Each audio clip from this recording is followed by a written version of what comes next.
Ya, saya bacakan kembali wa qala al-Fudail bin Iyad radhiyallahu taala anhu, dan Fudail bin Iyad seorang ulama hebat, ulama besar, wafat tahun 187 Hijrah. Ya, 803 Masehi. Maaf, ini saya sedikit minta waktu ya, 10 menit ya supaya selesai, dan ini memang penting saya sampaikan. Kalau tadi mantan Crazy Rich, glamor, kalau ini mantan pembegal, perampok, spesialis rampok jalan. Ya, jadi bajing loncat yang sekarang pembegal jalan, dia nasabnya udah ada dari dulu. Kalau spesialis ini, dan sudah dikenal. Kalau sebut Fudail udah, belum tentu orang mau lewat rute ke situ. Ya, ini rutenya di daerah antara Abu Warda dan Sijris waktu itu, arah ke Baghdad. Ya, orang udah tahu. Jadi kalau mau lewat ke situ, itu Fudail, disebut Fudail itu udah, itu nggak aman, kafilah-kafilah itu nggak ada yang mau lewat. Apa yang terjadi? Ini yang saya mau katakan nih. Ternyata pedagang ada 3 kafilah berangkat memutuskan tetap kita harus lewat rute itu karena itu yang paling akan dilalui. Ya, nah ini nasab dia nanti ya. Ini salah satu ijazah bagi sopir-sopir truk yang lewat kadang dipalak preman gitu kan, dan sebagainya. Boleh silakan. Ini kan kalau nonton live begini dan sebagainya. Nah ini dalilnya buat premannya nih. juga buat sopir-sopirnya ijazahnya nih, ijazah sanad dia nih. Maka di antara yang kafilah itu, rombongan pebisnis pedagang itu ada 3 orang soleh mengatakan begini, kita tetap lewat, hanya nanti kita minta perlindungan kepada Allah ya. Ikhtiarnya gimana? Kita panah aja nanti ke tempat-tempat yang kita duga ada perampoknya. Kalau kira-kira ada konfirmasi suara, kena atau apa, aman kita lewat. Kalau nggak ada konfirmasi kita balik lagi. Artinya apa? Panah kita meleset katanya. Ikutnya kita yang kena. Itu unik itu ya. Kalau Anda baca kisah orang-orang soleh itu bagus-bagus dulu tuh ya. Maka apa yang terjadi? Mereka memutuskan berangkat lewat rute itu antara Sijris dengan Abu Warda. Begitu mau dekat ke situ, mulailah kemudian panah disiapkan. Sebelum dipanah, ini yang paling menarik, maka mereka memanah dengan ayat-ayat Allah dulu untuk menghunjam kepada kalbu orang yang dituju. Maka yang pertama membacakan Quran surah ke-57 ayat 16 Al-Hadid. Alam ya'ni lilladzina amanu an takhsha'a qulubuhum li dzikrillah wa ma nazala minal. Apa ayatnya? Wala yakunu kalladzina utul kitaba min qablu fatala 'alaihimul amadu faqasat qulubuhum. Apa belum tiba bagi orang-orang itu yang merasa beriman untuk semakin khusyuk kenal Allah, melembutkan hatinya, jangan sampai berbuat maksiat terus sampai keras hati seperti orang dulu, banyak maksiat hatinya keras sehingga jauh dari Allah. Tiba-tiba begitu itu dibacakan sebelum panah dilesatkan, ini Fudail langsung gemetar, pingsan. Bingung anak buahnya, dikira kena panah, padahal nggak ada apa-apa, keringetan. Begitu bangun lagi, kenapa? Itu ada panah ayat sampai ke hati saya, gemetar saya. Lalu yang kedua dia bacakan lagi Quran surah Az-Zariyat ayat 50, fafirru ilallah, cepat balik ke Allah. Nggak ada orang yang tidak diampuni oleh Allah. Seberat apapun maksiat, selumur apapun noda, nggak ada orang yang nggak diampuni.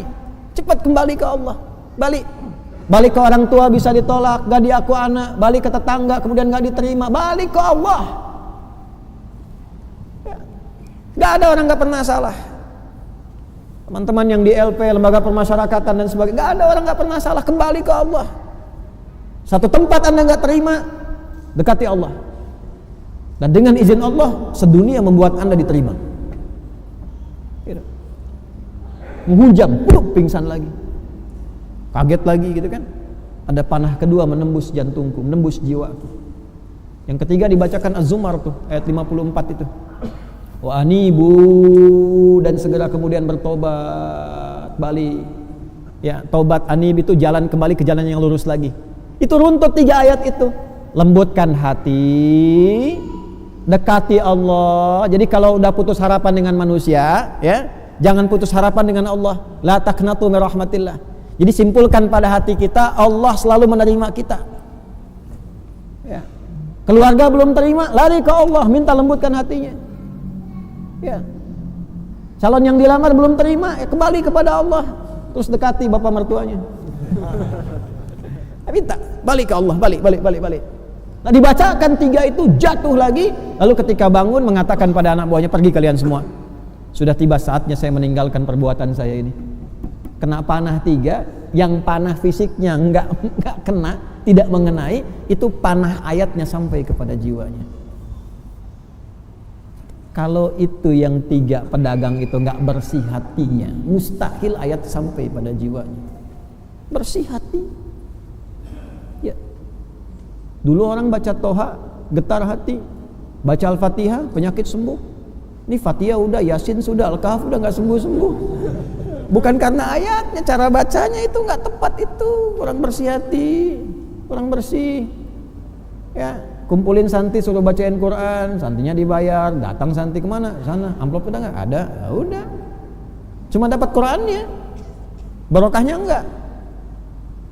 Makanya kalau mau baca Quran bersihkan dulu hatinya, bersihkan, tobat dulu.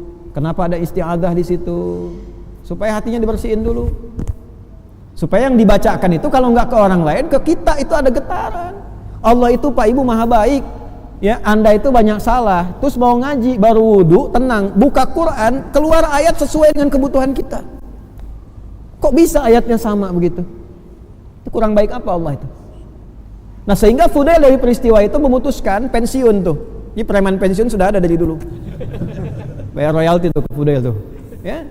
Selesai pensiun, memutuskan untuk mendekati Allah. Datang ke Mekah tadi. Datang ke Madinah, ibadah aja di situ. Yang paling menarik tiba-tiba apa? Khalifah presiden pada waktu itu Harun ar-Rasyid mimpi, dalam mimpinya diarahkan untuk ke Fudail. Ya, ada kalimat dalam mimpinya. Ya, ada hambaku yang telah mendekat kepadaku namanya Fudail bin Iyad, temukan dia. Dalam mimpinya. Presiden mimpi, dalam mimpinya diarahkan kepada mantan preman, Anda bayangkan. Mantan begal, mantan perampok. Berubah jadi orang baik. Tiba-tiba apa yang terjadi? Ternyata beliau sudah berubah jadi baik, jadi soleh, sampai meninggalkan tempat di situ yang viral sebagai perampok ke tempat lain yang dekat dengan Allah. Masyarakat akhirnya memviralkan dia sebagai seorang hamba yang sangat dekat dengan Allah. Ini ahli ibadah, ini ahli gini.